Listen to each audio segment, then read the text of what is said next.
Hello students, how are you all? In last class, I was teaching you about concept of systematics. Okay, थोड़ा revise कर लेते हैं बेटा अपन.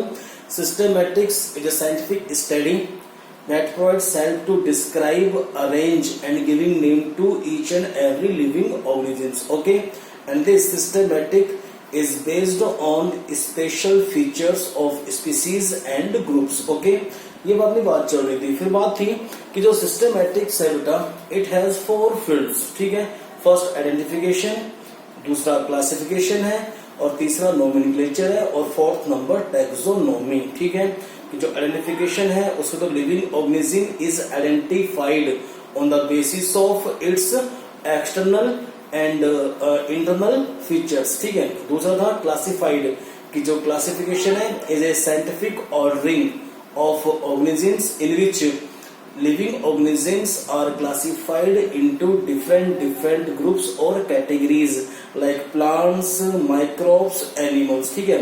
अब जो हम पढ़ेंगे बेटा वो है नोमेनक्लेचर. ठीक है. उस समय हालांकि मैं थोड़ा बहुत बता चुका था आपको नोमेनक्लेचर के बारे में. देखो नोमेनक्लेचर का यहाँ पर सिंपल सा फंडा ये है, ठीक है, कि giving a particular specific name to organisms. ठीक है. क्योंकि बात ये अपनी है कि जो ऑर्गेनिम्स होते हैं ना वो अलग अलग रीजन्स में अलग अलग नाम से पुकारा जाता है. ठीक है. इसको ध्यान में रखते हुए साइंटिस्ट ने एक सिस्टम जो है डेवलप किया था to giving a universal scientific name to organisms. ठीक है. कि एक ही नाम देंगे, ठीक है, स्पेसिफिक नेम देंगे, ठीक है, इंटरनेशनल और स्टैंडर्ड नेम टू ऑर्गेनिजम्स. ठीक है. और वो एक नेम, ठीक है, पूरे वर्ल्ड के अंदर सेम होगा. ठीक है. कि वो जो जैसे एग्जांपल बताऊं, मैंजीफेरा इंडिका, ये बॉटनिकल साइंटिफिक नेम है किसका, मैंगो का. अब ये पूरे वर्ल्ड में, ठीक है, सेम है. ठीक है. कि मैंजीफेरा इंडिका जो नेम है वो अपने अब इंडिया के अंदर भी है. ठीक है. और वही मतलब यूएसए के अंदर भी होगा. ठीक है. तो यानी कि साइंटिस्ट ने जो एक सिस्टम डेवलप किया था बेटा साइंटिफिक नेम देने के लिए इसको ऑर्गेनिम्स को, वो एक जरूरी मतलब कदम था साइंटिस्ट के लिए. ठीक है. और इसी साइंटिफिक नेम के बेस पे, ठीक है, हम क्या कर सकते हैं कि एक ऑर्गेनिम्स को दूसरे ऑर्गेनिम्स से इजीली डिफरेंशिएट कर सकते हैं. ठीक है. तो आज हमें उसी के बारे में पढ़ना है. ठीक है. नोमेनक्लेचर मेथड के बारे में. ठीक है. कैसे मतलब नाम दिया जाता है, कैसे साइंटिफिक नेम दिए जाते हैं ऑर्गेनिम्स को. ठीक है. तो अब देखें, today our topic is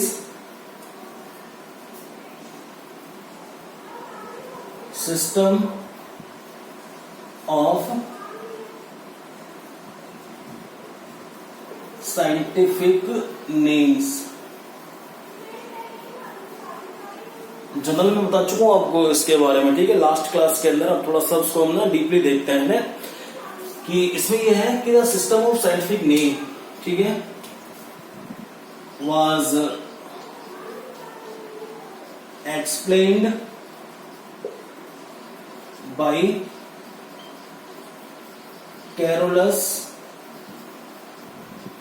Linnaeus, named scientist. Okay.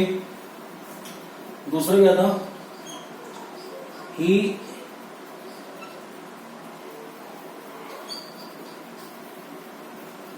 explained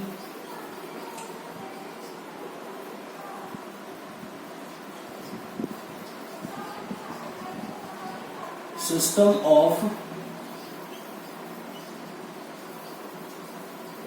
scientific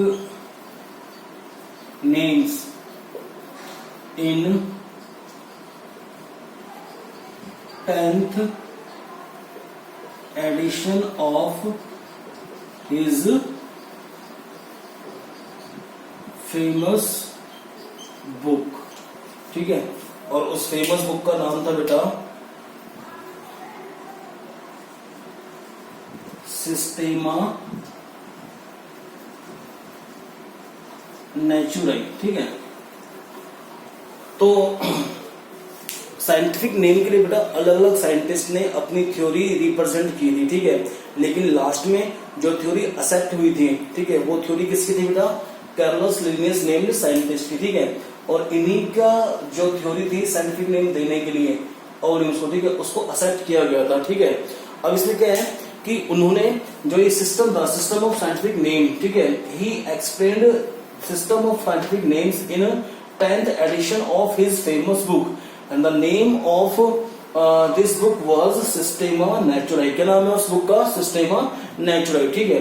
फिर ये ध्यान दें आप, he gave name to this system, he gave name to specific name to this system of scientific name, और नाम दिया था उन्होंने बेटा उसको बाई नोमेनक्लेचर। क्या नाम दिया था बेटा? बाई नोमेनक्लेचर, ठीक है। अब जो ये बाई है, बाई में क्या इंडिकेट कर रहा है बेटा? टू को इंडिकेट कर रहा है, ठीक है। और इस बाई नोमेनक्लेचर मेथड के अंदर, ठीक है, दो टर्म्स यूज की जाती हैं फॉर गिविंग साइंटिफिक नेम, ठीक है। और दो टर्म्स कौन सी बेटा? फर्स्ट तो होती है जेनेरिक नेम, जिसको हम बोल सकते हैं जीनस नेम, ओके। और सेकंड है specific name. This specific name is also known as species name, okay. Combinely these both names, first genus name and second species name, okay, combinedly they make a scientific name for animals or plants, ठीक है। समझ रहे आप इस चीज को? अब इसमें ये था कि बाइनोमेनक्लेचर के टाइम पे, ठीक है, एक इंटरेस्टिंग फैक्टर है, ठीक है, कि जो कार्लोस लिनस था उन्होंने रिप्रेजेंटेड किया था binomenclature method for giving scientific name to organisms, ठीक है। तो इस बाइनोमेनक्लेचर मेथड को डेवलप करने से पहले उनका नाम था बेटा कार्ल वॉन लीने, ठीक है। अब आप देख रहे हैं इस नेम में कितने वर्ड्स आ रहे हैं? 3 वर्ड्स आ रहे हैं, 1 2 3, ठीक है। तो जैसे उन्होंने ये मेथड जो है पब्लिश किया था बेटा, ठीक है, तो उन्होंने अपना नाम भी चेंज करवा लिया था, ठीक है। और तब उन्होंने अपना नाम करवा लिया था कैरोलस लीनियस, ठीक है। अब आप देख रहे होंगे इस नेम के अंदर से 2 ही वर्ड्स आ रहे हैं, 1 और 2, ठीक है। तो जैसे था ना कि साइंटिफिक नेम में भी 2 वर्ड्स यूज में होते हैं, ठीक है, एक तो जीनस नेम और दूसरा स्पीसीज नेम, ठीक है। तो अब हम पढ़ेंगे कुछ रूल्स हैं साइंटिफिक नेम देने के लिए, ठीक है। सीधा नहीं कि सिंपली हमने साइंटिफिक नेम लिख दिया ऑर्गेनिम्स का, ठीक है। कुछ रूल्स हैं जिनको फॉलो करना पड़ता है साइंटिफिक नेम लिखने के लिए, समझना आप उस चीज को, ठीक है। तो अभी उनके बारे में देख लेते हैं।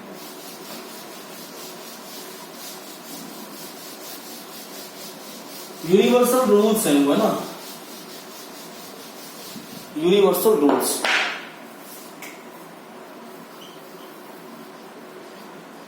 Universal rules of scientific name, ठीक है। इजी है रूल्स जितने भी है ये सारे, समझना उसे एक बार। फर्स्ट तो क्या है? Scientific name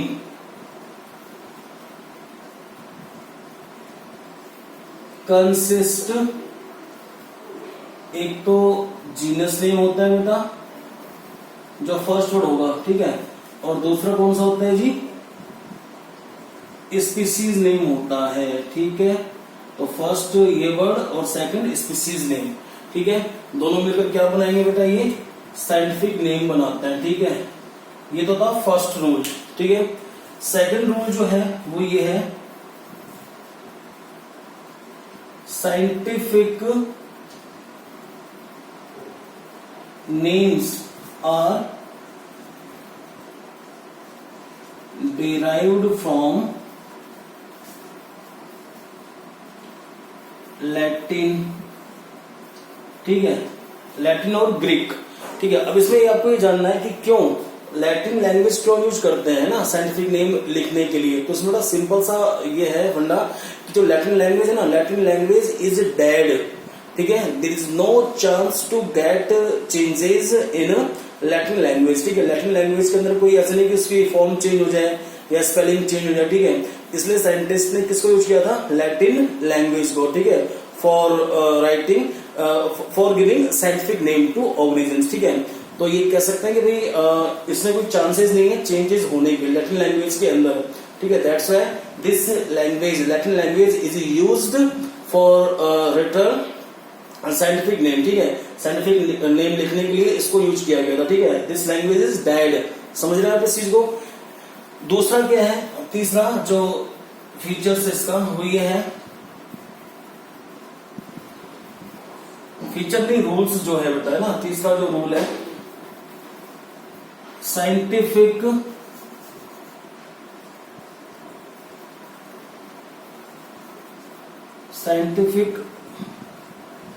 names are printed in italics. किसमें प्रिंट किया जाता है बेटा, ये इटालिक्स के अंदर, ठीक है। जैसे एग्जांपल देता हूं आपको यहाँ पर मैं, ठीक है। अपने जैसे आप एनसीईआरटी में देखेंगे ये इस तरह ना तिरछे जो वर्ड लिखे जाते हैं, मैंजीफेरा इंडिका, ठीक है। तो ये इटालिक्स में लिखे जाते हैं, ठीक है, जो साइंटिफिक नेम होता है। जैसे मैंजीफेरा है, ये तो क्या होगा बेटा फर्स्ट नेम, जीनस नेम है, ठीक है। इंडिका क्या है यहाँ पर, स्पीसीज नेम है, समझ रहे हो आप इस चीज को।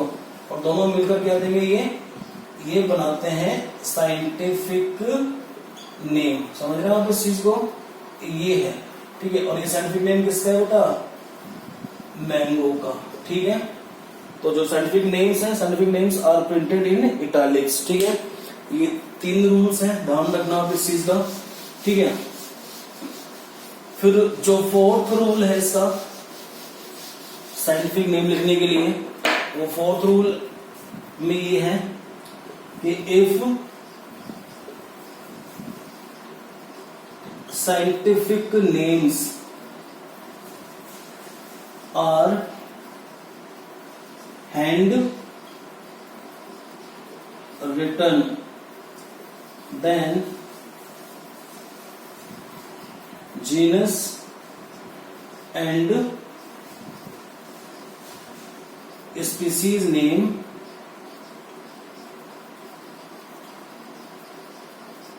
separately underlined, ठीक है। अगर हैंड से नेम लिखे जाते हैं, हाथ से लिखे जाते हैं, तो जो जीनस और स्पीसीज नेम है उनको सेपरेटली अंडरलाइन किया जाता है, ठीक है। जैसे एग्जांपल दे रहा हूं आपको मैं, होमो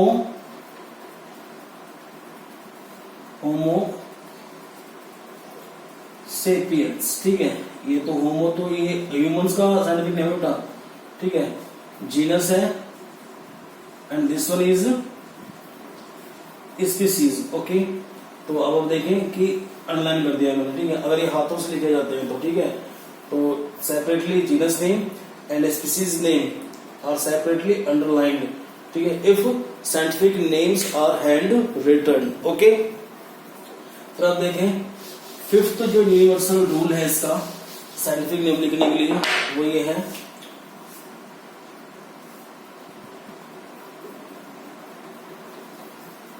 कि एग्जाम्पल देख लें पहले आप, Musca domestica, it is scientific name of house fly, ठीक है। इसमें होता है बेटा, जैसे भी ये जीनस है, genus name and this one is species name, genus name, okay. कि अब जो फर्स्ट अल्फाबेट है, ठीक है, जीनस का, ठीक है, it return is capital letters, ठीक है, ठीक है। जो फर्स्ट इसका अल्फाबेट है किसमें हो जाएगा, वो कैपिटल लेटर्स के अंदर, ठीक है। And the first alphabet of species name is return in small letters. ये 5th यूनिवर्सल रूल है, समझ रहे हैं कि जीनस का जो फर्स्ट अल्फाबेट है it is written by using capital letter, ठीक है। And the first alphabet of species is written by using small letter, okay. इसके बाद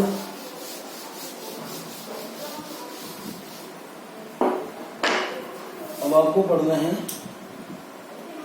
टाइम नोमेनक्लेचर के बारे में। यूनिवर्सल रूल्स तो हो गए बेटा, ठीक है।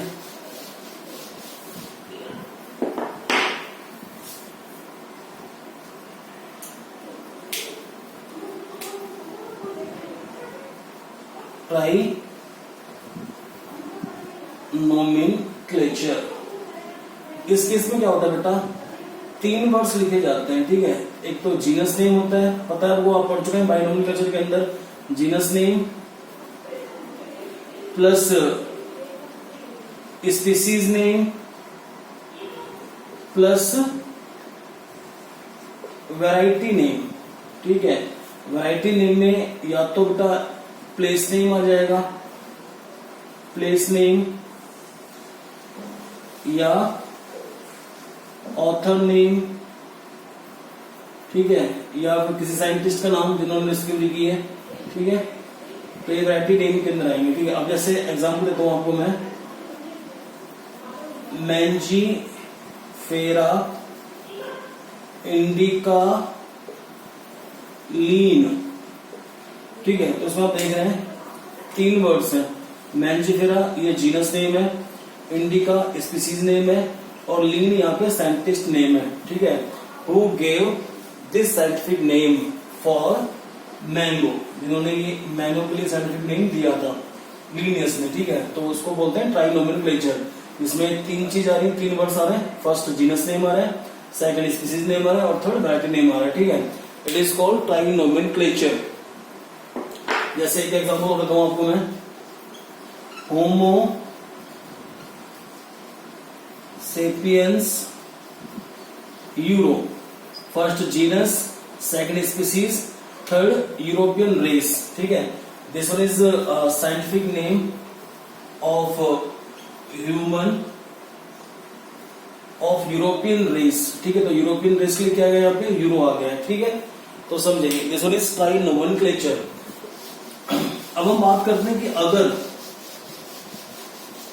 साइंटिफिक नेम अगर गलत हो जाए, ठीक है, ड्यू टू एनी रीजन, फिर क्या होता है बेटा, साइंटिफिक नेम जाकर गलत हो जाते हैं, ठीक है। तो ऑथर का नेम लिखा जाता है साइंटिफिक नेम के साथ, ठीक है।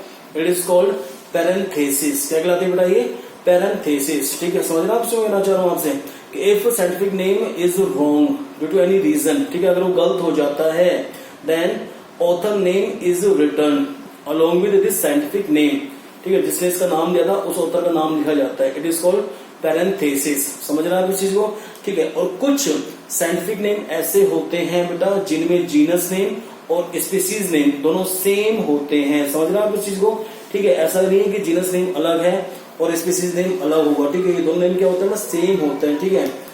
जैसे एग्जाम्पल देता हूं, कतला, कतला, ठीक है। ये एग्जाम्पल है बेटा एक्वाटिक फिश का। अब देख रहे हैं इसमें हम दोनों, एक तो जीनस नेम और दूसरा स्पीसीज नेम, वो सेम है, ठीक है। एक है गोरिल्ला और गोरिल्ला। गोरिल्ला के अंदर ये देख रहे हैं जीनस नेम भी सेम है, स्पीसीज नेम भी सेम है, ठीक है। तो कुछ नेम्स ऐसे भी होते हैं, ठीक है। अब हम बात करेंगे टैक्सोनॉमी की, ठीक है। टैक्सोनॉमी चलो हम नेक्स्ट क्लास के अंदर पढ़ लेंगे, लेकिन अभी आप इतना जाने कि if anybody asks from your side who was father of taxonomy, then you say the father of taxonomy was Carolus Linnaeus, ठीक है। कैरोलस लिनियस में फादर ऑफ टैक्सोनॉमी भी है बेटा, और इन्होंने एक मेथड डेवलप किया था बेटा, binomenclature method for giving scientific name to organisms, ठीक है। समझ रहे हैं आप इस चीज को, ठीक है। अब हम टैक्सोनॉमी के बेस पे जो ऑर्गेनिज्म होते हैं उनको क्लासिफाइड करते हैं बेटा on the basis of 7 taxonomic ranks और टैक्सोनोमिक कैटेगरीज, ठीक है। जैसे पता है ना कि इसे अब साइंटिफिक नेम में क्या लिखा था अपने, स्पीसीज नेम और जीनस नेम, ठीक है। लेकिन टैक्सोनोमिक के अकॉर्डिंग, ठीक है, हम ऑर्गेनिज्म को क्लासिफाइड करेंगे according to 7 taxonomic categories. First species, second genus, third family, fourth order, ठीक है, फिफ्थ क्लास, और number 6 division for plants and phylum for animals, और नंबर 7 जो टॉप टैक्सोनॉमिक कैटेगरी से बेटा, दिस वन इज किंगडम, ठीक है। कि भाई वो ऑर्गेनिम्स किससे बिलोंग करते हैं, ठीक है, कि वो प्लांटी किंगडम से बिलोंग करता है कि वो एनिमिलिया किंगडम से बिलोंग करता है, ठीक है। इसके बारे में पढ़ेंगे बेटा नेक्स्ट क्लास के अंदर। Okay, thank you.